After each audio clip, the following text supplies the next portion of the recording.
예수님께서 하시는 모든 일을 세례 요한이 감옥에 갇혀 있을 때에 제자들이 와서 묻죠. 오실 그 이가 당신입니까? 아니면 더 누구를 기다려야 합니까? 라고 물을 때에 너희가 듣고 본 바를 가서 이야기해라 라고 이야기를 하셨죠. 그래서 예수님께서 하시는 모든 일들은 결국 그가 메시아이심을 말씀했던 건데, 이게 세례 요한이 감옥에 갇혀 있을 때에 그 하셨던 모든 일들, 그리고 이제 세례 요한은 지금은 죽은 상황인데 세례 요한이 순교를 당한 상황에서 그때예요. 그러니까 세례 요한은 죽었고 예수님은 이제 공생애를 시작하시면서 놀라운 일들을 이렇게 막 사역을 하실 때, 그때 헤롯이 예수의 소문을 들었다고 그랬습니다. 그러니까 예수님에 대한 소문은 온 세상에 퍼져가는 거죠. 그분의 사역이 제한적 사역이 아니었기 때문에, 공개적인 사역이었기 때문에 그 소문은 이 헤롯 왕에게도 들렸다는 것이죠. 근데 그때 소문을 들었을 때에 그가 신하들한테 이 헤롯 왕이 하는 말이죠. 헤롯 왕이 하는 말이 이는 세례 요한이라, 예수님을 세례 요한이다 라고 말을 합니다. 그러면서 하는 말이 뭐냐면 그가 죽은 자 가운데서 살아났으니 그러므로 이런 능력이 그 속에서 역사하는도다 하더라 합니다. 세례 요한이라고 말을 하면서 세례 요한이 죽었다가 다시 살아났다라고 하는 부활을 이야기하거든요. 헤롯 왕이. 당시의 시대에는 예수님이 이제 돌아가시고도 그랬지만 바리새인들이나 사두개인들은 부활이 있다 없다라는 논쟁을 갖고 많이 다투었던 그런 상황이거든요.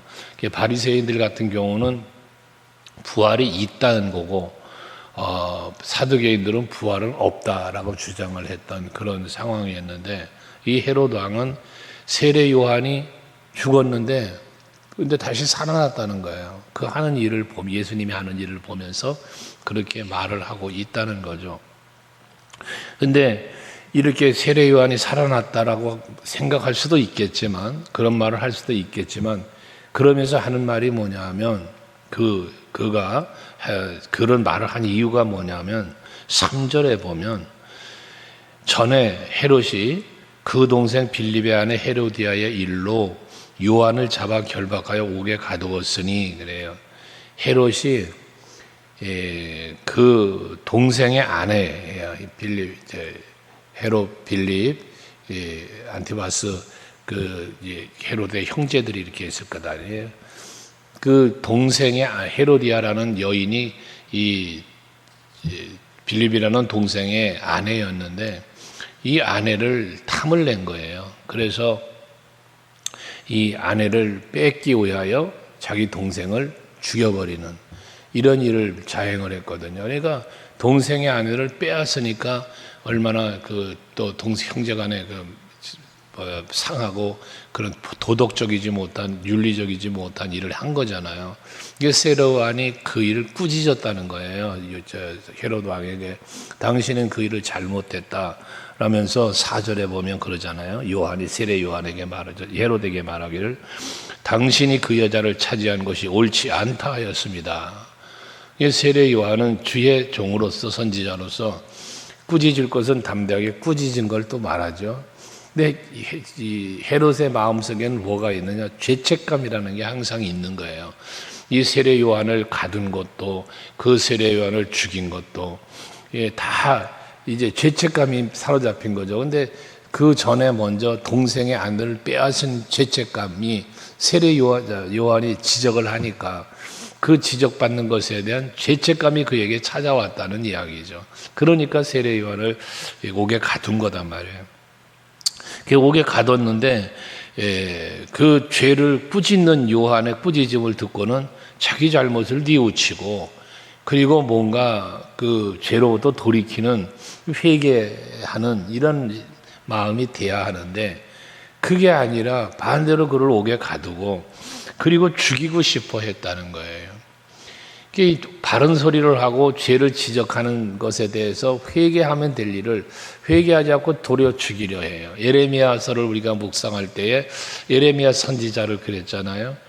예레미야 선지자가 가서 회개할 것을 독려하고 여호와께로 돌아와서 살 것을 계속 말하니까 그 동족들이 예레미야를 죽이려고 했잖아요. 시드기야 왕은 그를 갖다 감옥에 가두기도 했고요. 그랬던 것처럼 이 헤롯도 바로 이 요한을 죽이려고 했다는 거예요. 그런데 죽이려고 하니까 무리가 그를 선지자로 여김으로 그들을 두려워했다는 거예요. 하나님은 두려워하고 선지자는 두렵지 않은데 사람들이 세례 요한을 선지자라고 생각하니까 사람들이 무서웠다는 거예요. 우리가 신앙생활하면서 성경에도 사울 왕 같은 경우도 그렇지만 하나님을 두려워하지 않고 백성들을 두려워했잖아요. 그게 번제 사무엘이 좀 늦게 오니까 번제 제사를 자기가 드린 이유를 뭐라고 합니까? 전쟁을 하지 벌어져서 전쟁하는 상황인데 당신은 더디게 오고 백성들은 나에게서 흩어지니 그래. 백성들이 하나씩 둘씩 흩어지는 걸 보면서 그들의 마음을 잡고 하려고 번제 제사를 자기가 드렸다는 거예요. 그래서 사무엘한테 꾸지람을 듣잖아요. 순종이 제사보다 낫다고. 그러면서 하나님이 당신을 버리셨다라고까지 말을 하지 않습니까? 근데 이것처럼 이 세례 요한이 죄를 지적하니까 죄를 회개하지 않고 더 큰 악을 행하는 거예요. 죽이려고 하는 거예요. 그런데 사람들이 무서워서 죽이는 것도 마음대로 죽이지 못하고 있었던 때에 마침 헤롯의 생일에 헤로디아의 딸이 그 생일 잔치에 와가지고 춤을 추었다는 거예요. 그 헤롯을 기쁘게 했다는 거예요. 이 헤로디아의 딸이면은 어떻게 되어져요? 자기 딸과 같잖아요. 어쨌든 마누라를 뺏어서 사니까 그렇게 춤을 추고 그러니까 그게 이쁜 거야. 이쁘니까 이쁜 짓을 하고 하니까 마음이 기뻤대잖아요. 그래가지고 소원을 들어주겠다라고 이야기를 했는데 하필이면 요 딸내미가 지 엄마 헤로디아에게 묻잖아요. 무엇을 소원을 들어준다는데 무슨 소원을 구할까 물으니 세례 요한 목을 달라. 얼마나 잔인해요. 아합 왕의 마누라 이세벨이가 엘리야를 갖다가 죽이려고 그랬던 그 모습들. 이 헤로디아는 세례 요한의 목을 선지자를 죽이는 것을 겁을 내지 않고 어떻게 선지자의 목을 다 갖다 선물로 달라고 그걸 구할 수 있습니까? 어린 딸에게. 그만큼 마음이 완악하고 하나님의 그 선지자를 두려워하지 않는 그런 모습을 보여주는 거죠. 이세벨이가 그 결과로 얼마나 참 처참한 죽음을 맞이합니까? 근데 결과적으로 세례 요한은 그 딸이 요구대로 이제 사람을 기뻐하게 하는 그것 때문에 또 사람 앞에 맹세했다는 그 맹세 때문에 결국은 세례 요한을 죽이고 말잖아요. 이 악의 유혹을 받는 그런 이 헤로디아의 모습을 보고 또 그러한 요구에 응하는 이 헤롯 왕의 모습을 보게 되어지는 거예요. 그러니까 악으로부터 유혹을 받을 때에 그 유혹을 이 헤롯 왕에게 가지고 온 거잖아요. 그러면 이것이 잘못됐다는 사실을 이 헤롯 왕은 아는 거예요.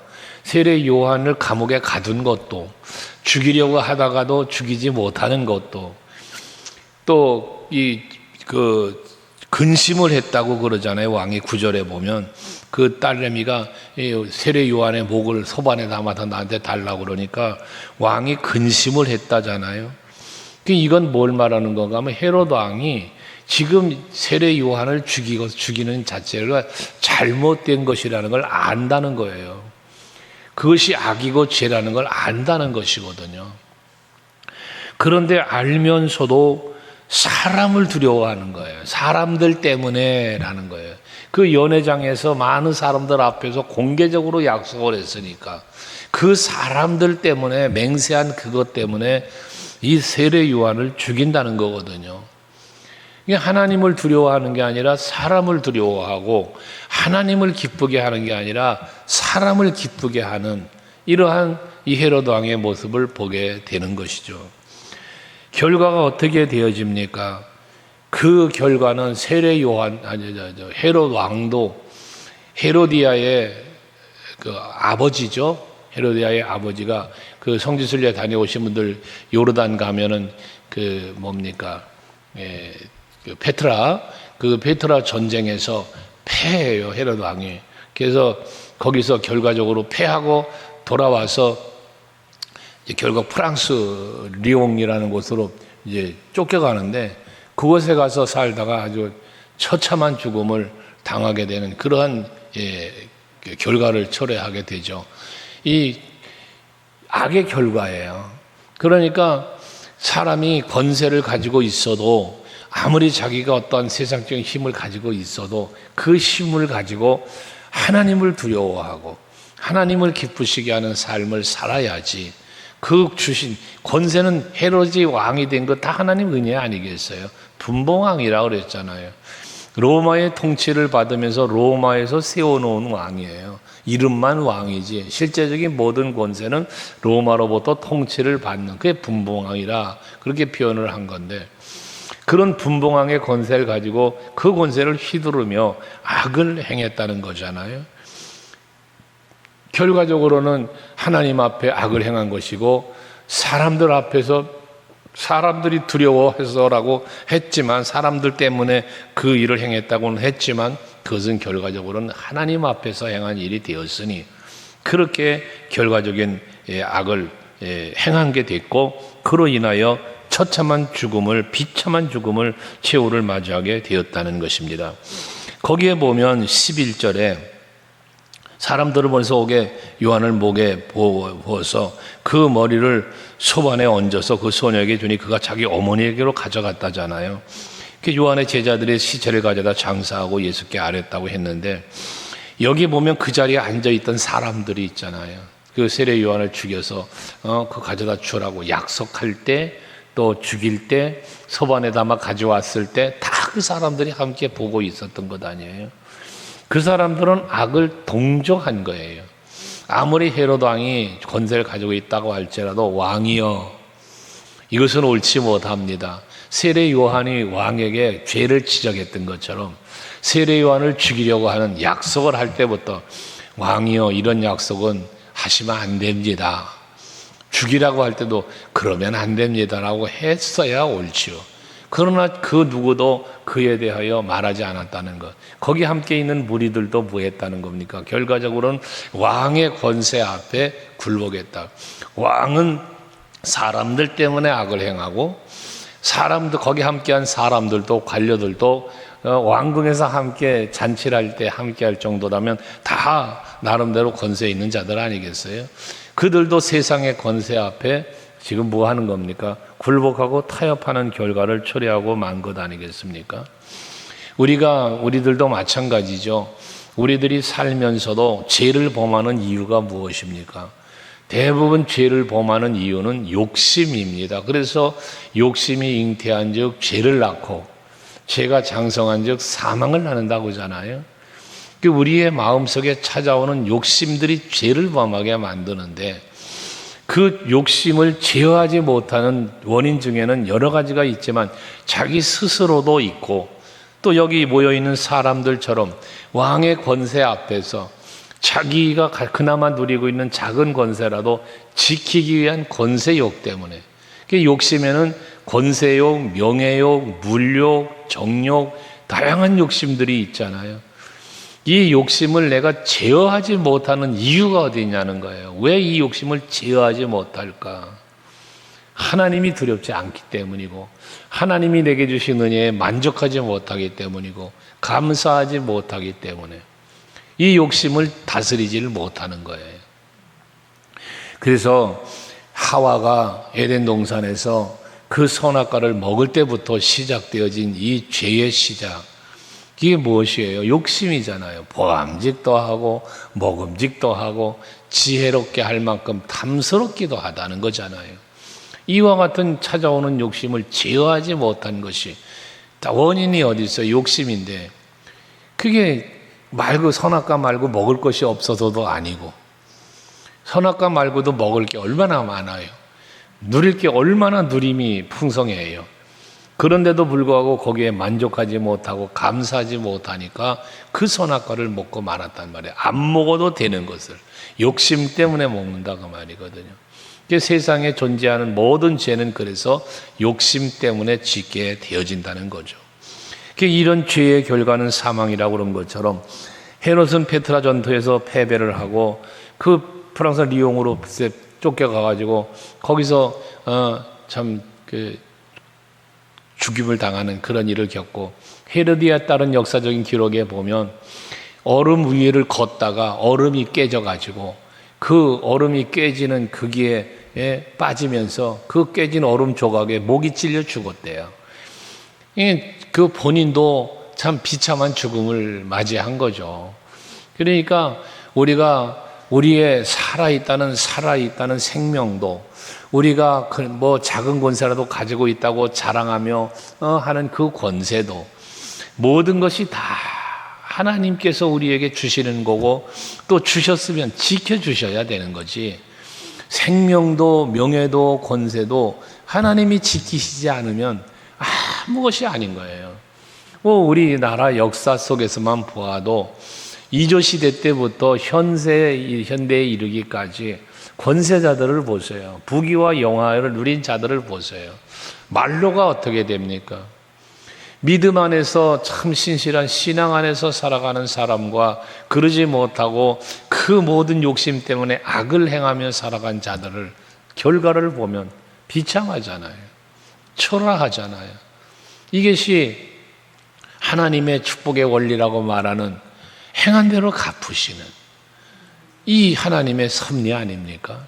그러므로 여러분, 오늘 헤롯 왕에 대한 이야기와 또 세례 요한의 그 죄를, 권세자지만 그 죄를 지적했던 그러한 담대한 또 주어진 사명을 감당하는 세례 요한의 모습, 인간의 찬은신함을 보여주는 헤로디아나 또는 그 딸의 모습들, 이 모습들을 우리는 한번 생각해 보는 거죠. 또 헤롯 왕과 함께 했던 무리들, 여러 가지 인물들이 쭉 소개되고 있는 건데, 세례 요한의 죽음이라고 하는 이 죽음 속에 연루되어 있는 사람들의 모습을 한번 우리가 살펴본 건데, 여러분들도 사시면서 인간관계, 또 때로는 세상적인 어떤 일들, 환경들, 다양한 게 여러분 앞에 전개되어질 것인데, 그때에 여러분들의 판단도 올바라야 한다는 것이에요. 그런 올바른 판단을 어떻게 할 것인가? 하나님을 두려워하는 마음, 어제 아침에도 말씀드렸죠. 여호와를 경외하는, 하나님을 두려워하는 마음이 우리에게 있어야 하고, 그 두려워하는 마음이 우리에게 있을 때에 하나님 앞에 우리는 정직해지고, 우리 하나님을 두려워할 때 세상 앞에 담대할 수 있고 악을 떠날 수 있게 되어진단 말이거든요. 그래서 여호와를 경외하는 삶을 살라는 것이거든요. 여기 나온 인물들은 다 그게 없네요. 세례 요한을 빼고 헤롯 왕도, 헤로디아도, 그 딸도, 함께한 사람들도 모두 다 하나님에 대한 인식은 없는 사람들이었다는 거예요. 그저 세상 사람 받고 세상 권세 보았고 그런 부귀영화만 바라보았죠.